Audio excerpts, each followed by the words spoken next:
พิธีเซ็นบทบันทึก MOU ว่าด้วยความเข้าใจในการร่วมมือระหว่างมูลนิธิสุดาภรณ์เพื่อช่วยเหลือสังคมกับมูลนิธิแห่งความหักเพื่อชีวิตลาสนาจักรไทยเพื่อส่งเสริมความสามัคคีโดยเฉพาะก็แม่นทางด้านเวียกงานการช่วยเหลือสังคมและการช่วยพัฒนาทรัพยากรมนุษย์พิธีเซ็นบทบันทึกความเข้าใจว่าด้วยการร่วมมือของ2มูลนิธิดังกล่าวได้จัดขึ้นที่สถานทูตลาวประจำบางกอกประเทศไทย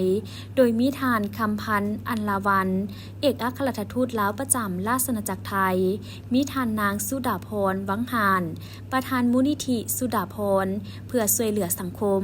ท่านสมซ้ายสว่างพัฒนากุลประธานมูลนิธิแห่งความหักเพื่อชีวิตพร้อมด้วยภาคส่วนที่เกี่ยวข้องเข้าร่วมเพื่อส่งเสริมสร้างสายสัมพันธ์และความสามัคคีลาวไทยให้แน่นแฟ้นยิ่งขึ้นโดยเฉพาะทางด้านเวียกงานการช่วยเหลือสังคมและการช่วยพัฒนาทรัพยากรมนุษย์ให้มีประสิทธิภาพดังนั้น2มูลนิธิจึงได้เซ็นบทบันทึกความเข้าใจว่าด้วยการร่วมมือครั้งนี้ขึ้นซึ่งการร่วมมือประกอบมีการสร้างถนนหนทางอยู่บรรดาเขตชายแดนเขตชนบทเขตห่างไกลศอกลีกเพื่อให้ประชาชน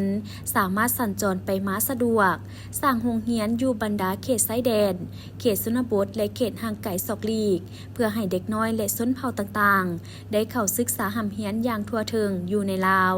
สกัดกั้นไฟไหม้ป่าและภัยพิบัติน้ำท่วมเพื่อสกัดกั้นและการวางแผนรับมือผลกระทบที่จะเกิดขึ้นในตอนหน้าอยู่ลาวสร้างห้องหมอและสุขศาลาประจำบ้านเพื่อให้ประชาชนอาศัยอยู่ตามเขตชายแดนชนบทและเขตห่างไกลศอกลีกสามารถเข้าถึงการบริการได้อย่างทั่วถึงและทันการแลกเปลี่ยนศิลปะวัฒนธรรมส่งเสริมการออกแบบเครื่องนุ่งถือและส่งเสริมบุคลิกพรสวรรค์ของแม่หญิงและเด็กน้อยในเวทีการแสดงลาวไทยช่วยเหลือทางด้านคอมพิวเตอร์และเครื่องอุปกรณ์การเรียนให้บรรดาโรงเรียนในเขตชนบทเขตชายแดนเขตห่างไกลศอกลีกและการฟื้นฟูภายหลังเหตุการณ์น้ำท่วมอยู่แขวงหลวงน้ำทา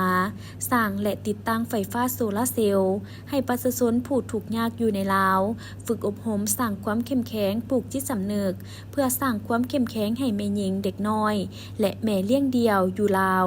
ร่วมกันดำเนินกิจกรรมและโครงการอื่นๆที่คู่สัญญาทั้ง2ฝ่ายเห็นดี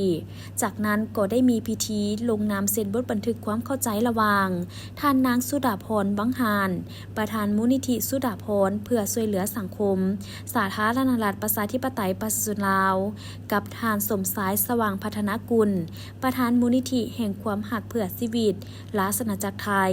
โดยซองหน้าท่านคำพันธ์อัญลาวันเอกอัครราชทูตลาวประจำราชอาณาจักรไทยพร้อมด้วยภาคส่วนที่เกี่ยวข้องทั้ง2ฝ่ายเข้าร่วมเป็นสักขีพยาน